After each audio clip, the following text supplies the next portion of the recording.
ఇక్కడ వెలిసి ఎన్నేళ్ళైంది ఏం కదా చెప్పమ్మా? ఇక్కడ వెలిసి అమ్మ మా ఇక్కడ బస్తారక నగర్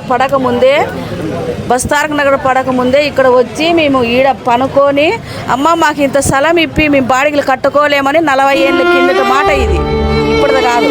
40 ఏళ్ళ కిందట మేము వచ్చి ఇక్కడ వచ్చినప్పటికే ఉంది అమ్మ, అప్పటికే ఉన్నది. అక్కడ ఎన్ని ఏళ్ళైందో మాకు తెలీదు. మేము చూసినప్పటి నుంచి 40 ఏళ్ళ నుంచి చూసినాము.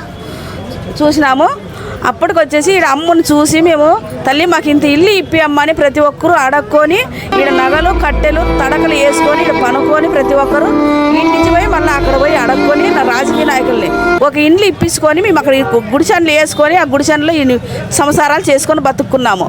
అప్పటి నుంచి ఇంత పెద్ద పాములు వచ్చినాయి. ఎవ్వరికే కానీ కుట్టలేదు, ఏమి చేయలేదు ఆ పాములు. ఇప్పటికీ తిరుగుతున్నాయి పాములు. మేము ఏ పామన్నా రాని దాన్ని కొట్టము, వస్తేనే కనపడితేనే ఏమంటామంటే నరిగేమ పాము అంటాము. మమ్మల్ని ఏమన్నా చేయండి అని మమ్మల్ని ఏమన్నదు, మమ్మల్ని అన్నదు, మా పిల్లలు అన్నదు, ఎవరిని బయట వాళ్ళని కూడా అనలే.